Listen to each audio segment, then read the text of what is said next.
Hello everyone, मेरा नाम ऋचा पटेल है और आज हम लोग जिस टॉपिक पर बात करने वाले हैं, आप लोगों ने थंबनेल देख के समझ लिया होगा कि जो हमारे पास अभी टाइम बच गया है, मतलब प्रीलिम्स हमारा काफ़ी नज़दीक है। ईएसबी ने जैसा कि अपना कैलेंडर जारी किया है, तो इसके अकॉर्डिंग हमारा बहुत जल्दी प्रीलिम्स होने की संभावना है एमपीएसआई का। ठीक है, तो आज हम लोग इस टॉपिक पर बात करेंगे कि हमारे पास जो टाइम अभी बचा हुआ है उसका यूटिलाइजेशन हमें कैसे करना चाहिए। ठीक है, ताकि हमारा प्री में बेटर स्कोर हो सके। देखिए, मैं आज आपको बहुत सारी चीज़ें बताने वाली हूँ, जैसे कि किस प्रकार टाइम का मैनेजमेंट करना चाहिए अभी हमें, क्योंकि अब कुछ दिन बचे हैं, तो कुछ दिनों की मतलब लास्ट दिनों की स्ट्रेटजी क्या होनी चाहिए आपकी। ठीक है, प्रैक्टिस कैसे करना है, ठीक है, अपने टाइम टेबल को कैसे मैनेज करना है, सब्जेक्ट को रिवीजन कैसे करना है और वगैरह वगैरह वाली चीज़ें जो भी हैं, वो सारी चीज़ें मैं आज आपको थोड़ा सा क्लियर करने का प्रयास करूँगी। ठीक है, तो स्टार्ट करते हैं। पहले ये बात कर लेते हैं कि देखिए, सबसे बड़ा एक डाउट मैं आज अभी आप लोगों को क्लियर करना चाहूँगी। अगर कोई ये सोच रहा है, देखिए, आप लोगों में से बहुत लोगों के मेरे पास मैसेज आते हैं। मैं पहले तो बोलूँगी कि जो मैसेजेस करते हैं, आप लोग ऐसा क्यों सोचते हो कि अगर आप लोग मेरे को टेलीग्राम पे अलग से मैसेज करोगे तो मैं कुछ अलग बताऊँगी? ऐसा कुछ नहीं है। मेरे पास मैं क्यों छुपाऊँगी, आप ये सोचिए। मैं जो भी बता रही हूँ, यहीं पे बता रही हूँ, जेन्युइन चीज़ें बता रही हूँ। जो मैंने फॉलो की थी, मैं वही बताई हूँ यूट्यूब पे। ठीक है? तो कुछ मैं एक्स्ट्रा नहीं बताने वाली हूँ, वही चीज़ें हैं। ना ना मेरी कोई किसी से दोस्ती है, ना दुश्मनी है कि मैं किसी को अलग बताऊँगी। तो ये आप लोग मान के चलिए कि जो मैं यूट्यूब पे बता रही हूँ, मैंने वही फॉलो किया है। ठीक है? दूसरी बात, और एक क्वेश्चन आता है कि जो लोग बिगिनर हैं, ठीक है? क्या अभी से जो तैयारी करें, तो उनका एमपीएसआई निकल सकता है? देखिए, अब मैं उसकी बात नहीं कर सकती कि आपका लक हो तो निकल जाए, लेकिन आप खुद सोचिए कि अगर अभी तक आपने कुछ भी नहीं पढ़ा है, देखिए, ये जो आपके पास टाइम बचा है, इस पर रिवीजन हो सकता है और थोड़ी बहुत चीज़ें जो आपकी नहीं कंप्लीट हैं, वो चीज़ें हो सकती हैं। लेकिन अगर कोई यह सोचे कि मैं अभी तक कुछ भी नहीं पढ़ा हूँ, मैं एकदम स्टार्ट कर रहा हूँ और इतना बड़ा सिलेबस मेरा कंप्लीट हो जाए, तो ऐसा मुमकिन नहीं है। उसका कारण ये है कि अगर आप एक बार जल्दी-जल्दी करके पढ़ भी लेंगे ना, तो भी आपकी चीज़ें स्ट्रॉन्ग नहीं होंगी। जब तक आप चीज़ों को कई बार नहीं पढ़ते हो ना, तब तक वो आत्मसात होती नहीं है चीज़ें। तो इस भ्रम में आप ना रहिए। जो लोग भी बिगिनर हैं, जिन्होंने बिल्कुल अभी स्टार्ट किया है, तो आप लोग जिस भी सब्जेक्ट को पढ़ो, मैं आप लोगों को एक सजेशन ज़रूर ये वाला दूँगी कि आप लोग किसी भी सब्जेक्ट को अगर पढ़ रहे हो, तो प्लीज़ उसको डिटेल में और अच्छे से पढ़िए। अगर आप जल्दी-जल्दी में एमपीएसआई के चक्कर में पढ़ के अभी जल्दी-जल्दी में कर देंगे कि हाँ यार, मेरा सिलेबस कंप्लीट हो जाए और मैं पढ़ लूँ, तो इससे आपका लाभ नहीं होने वाला है। क्यों? इससे लाभ नहीं होगा कि आपका जल्दी-जल्दी वाली चीज़ें बस जल्दी-जल्दी में चली जाएँगी, वो आपका स्ट्रॉन्ग नहीं होगा। इससे अच्छा आप जो भी सब्जेक्ट पढ़ो, उसको डिटेल में और अच्छे से पढ़ो। अभी आगे और भी वैकेंसी आएँगी, जिस पे आप लोग अच्छा कर पाओगे, बेटर स्कोर कर पाओगे, ठीक है? तो बिगिनर्स बिगिनर्स का मतलब मेरे लिए सिर्फ वो हैं, जिन्होंने अभी तक कुछ भी नहीं पढ़ा है, ठीक है? बिल्कुल नए हैं, बिल्कुल अभी कदम रख रहे हैं, उनके लिए मैं बता रही हूँ, ठीक है? ये तो हो गया बिगिनर्स के लिए। दूसरा, जिन लोगों ने पहले से चीज़ें पढ़ रखी हैं, अब आप लोगों को मैं चीज़ें बताना स्टार्ट कर रही हूँ, ठीक है? पहली बात तो आपको क्या करना है, देखिए, पहली बात आप लोगों को ये देखना है कि मेरा कितना सिलेबस कंप्लीट हो गया है, ठीक है? सबसे बड़ी गलती आपको ये नहीं करनी है, सबसे पहला पॉइंट, कि जो भी सोर्स आप फॉलो कर रहे हैं, जैसे कि कोई लोग बोलते हैं, मेरे से पूछते हैं कि सर परमार की जो फैट मैन आती है वो कर लें, या फिर कोई और कंप्यूटर की बुक, हिंदी की बुक, इंग्लिश की बुक या किसी भी सब्जेक्ट की बुक है। आप जो भी सोर्स फॉलो कर रहे हो, ठीक है, मेरे बताए गए सोर्स या तो फिर कोई और, यूट्यूब में अभी बहुत सारे जो न्यू एसआई बने हैं, सब लोग बता रहे हैं, तो उन सब की आप सोर्स में किसी का भी सोर्स उठा के फॉलो कर लीजिए। या तो आपका, देखिए, आप मान लीजिए कि पहले से किसी सोर्स को फॉलो कर रहे हैं, आपको वो छोड़ना नहीं है। ये गलती आप बिल्कुल मत कीजिएगा कि छोड़ के नई चीज आप पढ़ने लगे, बिल्कुल भी नहीं। आपको वही वाली चीजें पढ़नी है, सेम चीज पढ़नी है, ठीक है? अगर मान लीजिए, मैं आपको ऐसा बोल रही हूँ कि अगर मान लीजिए आपने पॉलिटी पहले नहीं पढ़ी, या तो आपने कंप्यूटर नहीं पढ़ा, या हिंदी नहीं पढ़ी, या इंग्लिश नहीं पढ़े, तो जो ये छोटे मोटे सब्जेक्ट हैं, अगर इनको अभी तक आपने नहीं पढ़ा है, तो हाँ, आप लोग हमारे सजेस्ट किए हुए बुक्स को फॉलो कर लीजिए।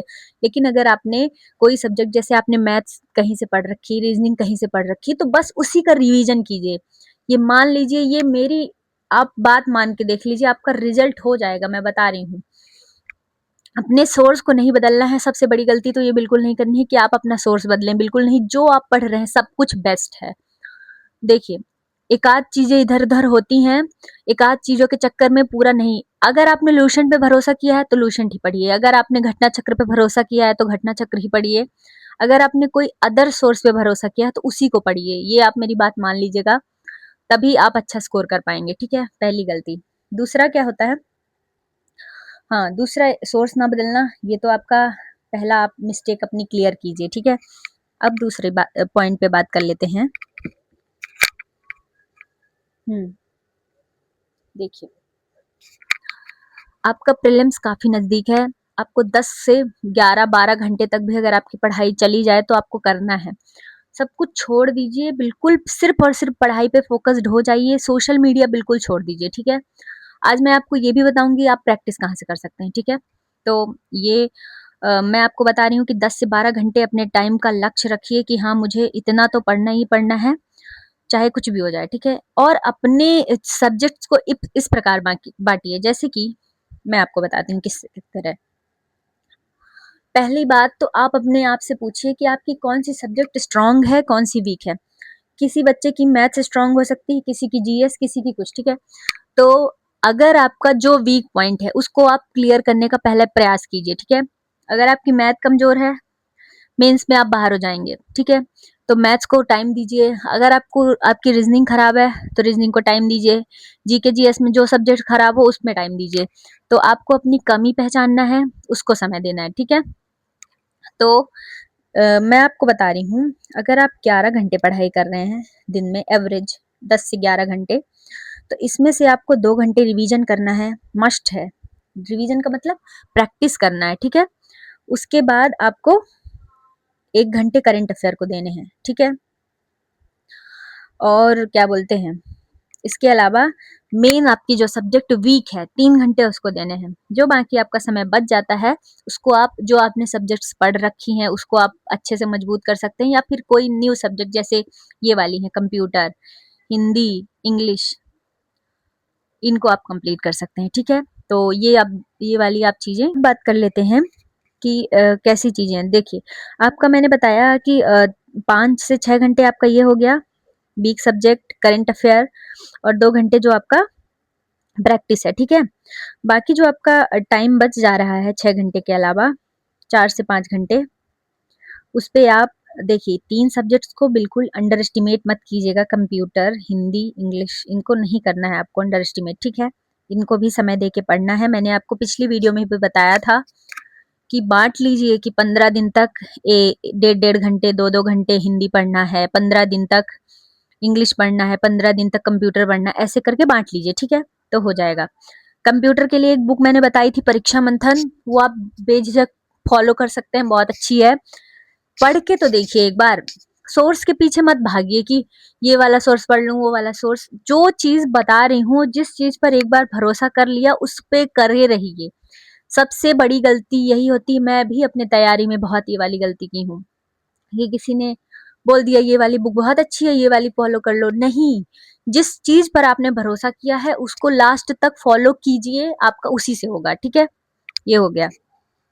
अब देखिए, सब्जेक्ट्स की आपको ना लिमिट तय करनी है। एक ये बहुत बड़ा पॉइंट होता है कि लिमिट हम नहीं तय कर पाते। जैसे कि मान लीजिए आप पॉलिटी पढ़ रहे हैं, तो पॉलिटी पढ़ रहे हैं, हिस्ट्री पढ़ रहे हैं, जब आप जान रहे हैं कि हमारे पास समय कम है, तो आपको बहुत महत्वपूर्ण पेपर एनालिसिस करते हैं ना, आपने किया भी होगा प्री मेंस का, तो आपको बहुत महत्वपूर्ण सेगमेंट को पकड़ना है कि उन्हीं सेगमेंट्स को मुझे पकड़ के और उनको पहले कंप्लीट करना है।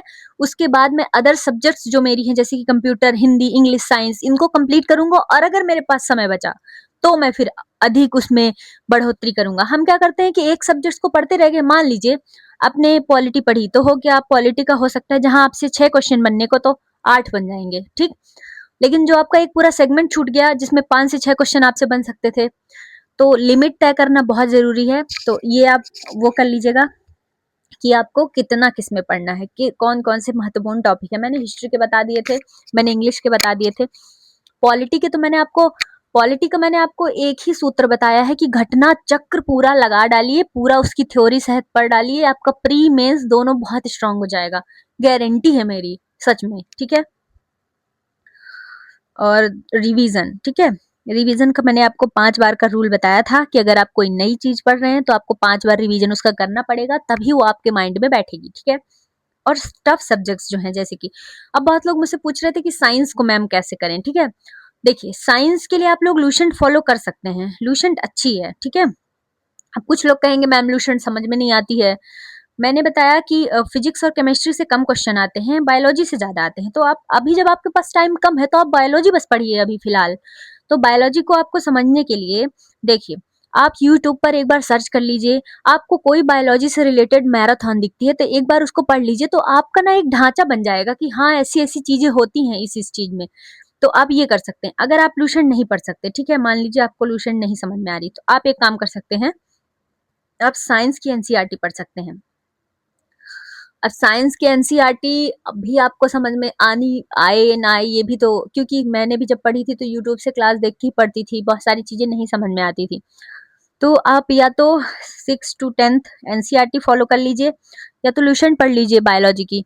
बायोलॉजी की लूसेंट अगर देखिए 6 to 10th अगर आप लोग एनसीईआरटी पढ़ लेंगे तो लगभग लगभग आपका फिजिक्स केमिस्ट्री बायो तीनों कंप्लीट हो जाएगा। और मैं आपको बता रही हूँ कि लूसेंट से बेटर अगर आप ये कर लें, क्या बोलते हैं, एनसीईआरटी, तो ये ज्यादा अच्छा है साइंस के लिए। इसका कारण ये है कि ये एक ऑथराइज्ड बुक है, ठीक है। तो इसका ना एक वो रहता है, प्रूफ रहता है कि हाँ हमने यहाँ से क्वेश्चन पूछा, ये वाला क्वेश्चन है, तो इससे ज्यादा फंसने की संभावना रहता है। तो आप एनसीईआरटी फॉलो कर सकते हैं साइंस के लिए, ठीक है, 6 to 10th। और रहेगी बात, मैंने भी पढ़ी है 6 to 10th, ठीक है, एनसीईआरटी साइंस की। और इसके साथ मैंने खान सर की जो वो वीडियोस को देख के वो भी पढ़ा था, लेकिन उतना समय अभी आपके पास नहीं है, तो आप लोग एनसीईआरटी जरूर पढ़ लीजिएगा साइंस की 6 to 10th, ठीक है। नहीं पढ़ सकते तो अगर आप लूसेंट कर सकते हैं तो लूसेंट भी बहुत बढ़िया है, ठीक है। लेकिन अगर आप साइंस की एनसीईआरटी कर लेते हैं तो आपकी सारी चीजें क्लियर हो जाएंगी, फिजिक्स केमिस्ट्री। और वो मैं आपको एक सीरीज बता दूंगी, आई थिंक, देखिए मुझे याद नहीं क्योंकि मैंने 1 साल पहले आई थिंक पढ़ा था, देखूंगी, मैं सर्च करूंगी, अगर मुझे मिल जाएगी तो मैं उस पे टेलीग्राम पे डाल दूंगी। लेकिन आप फिर भी अगर एक चैप्टर वाइज भी सर्च करेंगे ना यूट्यूब पे कि हाँ ये वाला चैप्टर साइंस का मैं पढ़ना है, तो भी आपको मिल जाएगा चीजें, ठीक है। ये वाला चैप्टर साइंस का चैप्टर वाइज भी अगर आप कोई कोई सीरीज ही पढ़ाए हैं सर, तो आप लोग वो फॉलो कर लीजिएगा, ठीक है। ये हो गया। देखिए, और एक चीज बहुत बड़ी बात है कि 10 सब्जेक्ट अब कुछ लोग साथ में लेके चल रहे होंगे कि मैं 10 घंटे पढ़ रहा हूँ तो 1 1 घंटे हर सब्जेक्ट को दूंगा, ऐसे नहीं करना है, ये बिल्कुल गलत तरीका है, ठीक है। आपको अपना लक्ष्य तय करना है, दो तीन तीन तीन तीन या फिर 4, मैक्सिमम 4 तो बहुत ज्यादा हो जाती है, फिर भी 3 सब्जेक्ट्स को आपको लेके चलना है। टारगेट बनाना है कि 20 से 25 दिन इन 3 सब्जेक्ट्स को पढ़ूंगा, फिर अगले दिन, फिर अगले 20 दिन इन सब्जेक्ट्स को पढ़ूंगा, ठीक है। तो ऐसे आपको चीजों को कंप्लीट करना है, ठीक है। तो ये हो जाएगा। और टफ सब्जेक्ट्स को मैंने बता दिया है कि कैसे आप कंप्लीट कर सकते हैं, तो इसमें आप लोग देख लीजिएगा, ठीक है। और जो भी चीजें मेरे साथ भी छूट गई होंगी तो आप लोग कमेंट कर दीजिएगा, ठीक है, कि क्या कैसी चीजें हैं, तो मैं और भी बताने का प्रयास करूंगी कि क्या कैसी चीजें होती हैं। प्रैक्टिस कैसे करनी है, ये एक बहुत इंपॉर्टेंट टॉपिक है कि प्रैक्टिस को कैसे करें।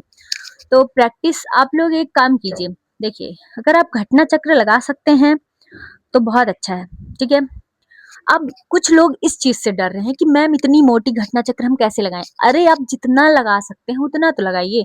देखिए मैंने आपको हिस्ट्री का बता दिया है, हिस्ट्री का तो मैंने कितना ज्यादा मिनिमाइज कर दिया है कि मॉडर्न का विविध वाला तो आपको लगाना नहीं है, उधर सिर्फ मॉडर्न की जितनी चीजें हैं इधर वो लगा लीजिएगा, और जो मैंने आपको चैप्टर्स बताए हैं वो लगा लीजिएगा, ठीक है। उतना में ही आपका हो जाना है, ठीक है।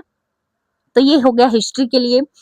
और पॉलिटी के लिए मैंने तो आपको बताया वो पूरा तो पढ़ना ही पड़ेगा, तो ये दोनों तो हो गए। बाकी की प्रैक्टिस कहाँ से करें, देखिए अगर आपको प्रैक्टिस क्वेश्चन नहीं मिल पा रहे हैं, ठीक है, तो आप एक काम कर सकते हैं, चैट जीपीटी ऐप है, आप उसको डाउनलोड कर लीजिए। आप उस पर टॉपिक डालिए कि मैंने अभी अभी ये वाला टॉपिक पढ़ा है, मुझे इससे रिलेटेड टफ क्वेश्चन।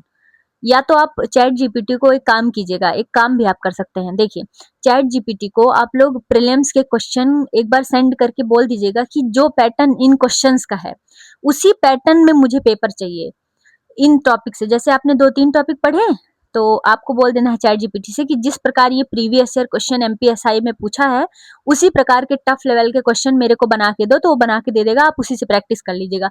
यकीन मानिए यूपीएससी के बंदे तक चैट जीपीटी से प्रैक्टिस करते हैं, ठीक है। तो आप उसकी बिल्कुल टेंशन मत लीजिए, बढ़िया क्वेश्चन बना देता है वो भी, ठीक है। तो आप लोग प्रैक्टिस ऐसे कर सकते हैं, ठीक है। तो बाकी मेरे को तो लग रहा है कि मैंने सारी चीजें ऑन द पॉइंट बता ही दी हैं। जो भी चीजें बच जाएंगी कमेंट सेक्शन में आप लोग पूछ सकते हैं। तो मिलते हैं नेक्स्ट वीडियो में। Thank you so much.